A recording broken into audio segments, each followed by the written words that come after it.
எல்லாருக்கும் வணக்கம். எனக்கு உங்களுக்கு நான் கிரீன் சிக்கன் கறி கிரேவி செஞ்சு காமிக்க போகிறேன்.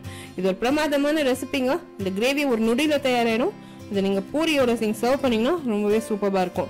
நீங்கள் இது தோசை, பூரி, சப்பாத்தி, இட்லி, நான் எதோடனாலும் வச்சு நீங்கள் இது சர்வ் பண்ணலாம். ரொம்பவே சிம்பிளாக ஈஸியாக ப்ரிப்பேர் பண்ணலாம். இதுக்கு தேவையான பொருட்கள் பார்த்தீங்கன்னா 750 grams நான் சிக்கன் எடுத்திருக்கேன். நீங்கள் அப் டு 1 kilo சிக்கன் எடுத்துக்கலாம். நான் சிக்கன் ட்ரம் ஸ்டிக்ஸ் எடுத்திருக்கேன்.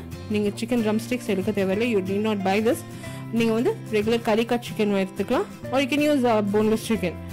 நான் இப்போ அந்த சிக்கனை வந்து நல்லா வாஷ் பண்ணிவிட்டு அந்த தண்ணியெல்லாம் அந்த ஜல்லடை பாத்திரத்தில் நல்லா வடிய விட்டுட்டேன். அந்த சிக்கனை வந்து தண்ணியெல்லாம் வடிஞ்ச பிற்பாடு ஒரு மிக்சிங் பவுலில் சேர்த்து அதில் தயிர் அண்ட் கொஞ்சமாக மஞ்சள் பொடி சேர்த்துருக்கேன். சேர்த்து எல்லாத்தையும் கொஞ்சம் நல்லா மசாஜ் பண்ணி ஒரு பக்கமாக வச்சுடுங்க. இது நல்லா ஊறணும். ஒரு 10 நிமிஷம் இது நல்லா ஊறினா போதும். அந்த யோகர்ட் பார்த்தீங்கன்னா, அந்த தயிர் பார்த்தீங்கன்னா அந்த சிக்கனை நல்லா சாஃப்டாக பண்ணிவிடும். ரொம்பவே நல்லா ஜூஸியாக வரும் நம்மளுக்கு சிக்கன் கிரேவி. பார்த்தீங்கன்னா இது ஒரு 10 நிமிஷம் நல்லா ஊற வச்சுட்டு போகிறேங்க. கிச்சன் கவுண்டர் மேலேயே ஒரு மூடி போட்டு ஊற வச்சுருங்க. இப்போ வந்து நான் கோழிக்கு தேவையான மசாலா பேஸ்ட் நான் ரெடி பண்ணிக்க போகிறேன். அது கொஞ்சமாக சோம்பு, கொஞ்சமாக மிளகு, பட்டை, லவங்கம், ஏலக்காய், கைப்பிடி அளவுக்கு வந்து புதினா இலை, கொத்தமல்லி இலை சேர்த்துருக்கேன். பச்சை மிளகா சேர்த்துருக்கேன். பச்சை மிளகா காரத்துக்கு தகுந்த மாதிரி சேர்த்துக்கோங்க. தனியா பொடி சேர்த்துக்கோங்க. தனியா பொடி சேர்த்துக்கிட்டிங்கன்னா அந்த காரம் கொஞ்சம் அடங்கும். சேர்த்து கொஞ்சமாக தண்ணி விட்டு நல்லா விழுதாக அரைச்சி எடுத்து வச்சுக்கோங்க. இதுதான் மசாலா பேஸ்ட். நம்ம இதை தான் வந்து கோழிக்கு சேர்த்து நம்ம வந்து கிரேவி ரெடி பண்ண போகிறோம்.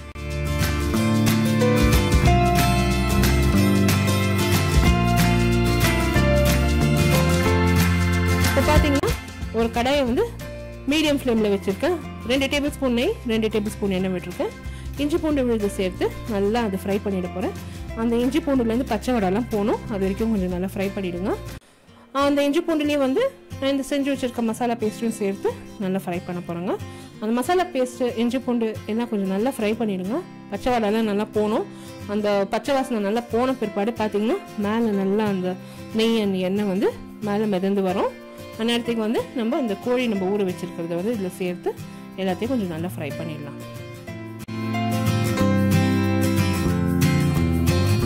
உப்பு சேர்த்துக்கோங்க.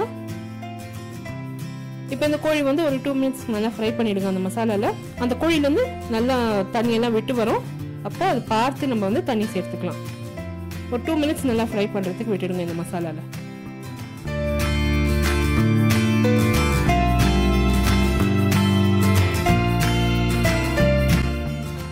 இப்போ பாருங்கள், அந்த கோழியில் நல்லா தண்ணி விட்டு வந்திருக்கு.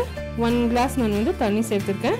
இப்போ நல்லா மிக்ஸ் பண்ணிவிட்டு மூடி போட்டு இந்த கோழியை நல்லா வேக வச்சுட போகிறேன் ஸ்லோ ஃப்ளேமில்.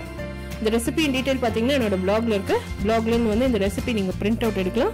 Black link about bar below this video post பண்ணுறேன். அட் த சேம் டைம் என்னோட ஃபேஸ்புக்கில் கூட நான் ரெகுலர் அப்டேட்ஸ் கொடுத்துட்டே இருக்கேன். ஸோ கண்டிப்பாக என்னோட ஃபேஸ்புக்கும் விசிட் பண்ணுங்கள். இந்த same recipe is posted in English channel. எல்லா லிங்க்ஸுமே about bar below this video இருக்குது. Do subscribe to my English channel. இப்போ இந்த கோழி நல்லா வந்துருச்சுங்க. அந்த எண்ணெய் வந்து நல்லா மிதந்து அந்த கிரேவி மேலே வந்துருக்கு. Gravy and chicken is done.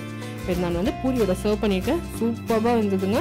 கண்டிப்பாக இந்த ரெசிபி ட்ரை பண்ணிட்டு உங்களோட காமெண்ட்ஸ் போஸ்ட் பண்ணுங்கள். இந்த ரெசிபி வீடியோ உங்களுக்கு பிடிச்சிருந்தாக்கா கண்டிப்பாக எனக்கு ஒரு thumbs up கொடுத்து சப்ஸ்கிரைப் பண்ணுங்கள். For more recipe videos. This is Vidya Lakshmi.